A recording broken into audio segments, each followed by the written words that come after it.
မင်္ဂလာပါခင်ဗျာကျွန်တော်ဒီနေ့မှာဆိုရင်တော့ကျွန်တော်တို့အိမ်သားကဆိုင်မှာမူကရန်သွားစားတယ်ပေါ့နော်ဒီဆိုင်အားဆိုရင်ဖွင့်တာဆိုရင်4ရက်5ရက်လောက်ပဲရှိပါသေးတယ်သိမကြသေးပါဘူးဆိုင်ရှင်လည်းရန်သဘောကောင်းတယ်အသားငါးကြီးလည်းရန်လက်ဆက်တယ်နောက်တစ်ခုကဟော့ပေါ်ကြီးလေဟော့ပေါ်ကြီးလည်းရန်ကောင်းတယ်ကျွန်တော်တို့ဟော့ပေါ်ကြီးပေါ့နော်တုံရန်ပေါ့နော်တုံရန်အရသာကျွန်တော်စားခဲ့ပါတယ်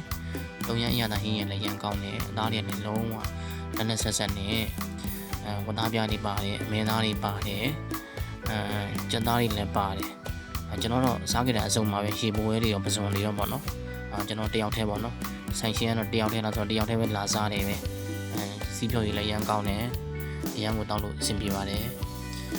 ဒီဆိုင်လေးကဆိုရင်တော့လုံးဝတန်တယ်အချိန်ကန့်သက်ချက်လုံးဝမရှိဘူးပေါ့နော်အချိန်ကန့်သက်ချက်လုံးဝမရှိပါဘူးတယောက်ကို2500နဲ့900ပါကျန်ကျွန်တော်အဝါစားတယောက်ကို2500နဲ့900လုံးဝကိုတန်ပါတယ်ကျွန်တော်တော့ဒီမှာတပန်းပြီးတပန်းမှကျွန်တော်တော့လုံးဝစိတ်ကြိုက်ကိုကျွန်တော်กินစားတာလုံးဝ share တယ်ဝတ်သားပြားတွေဝတ်နံယူနုတွေပါတယ်အမင်းသားပါတယ်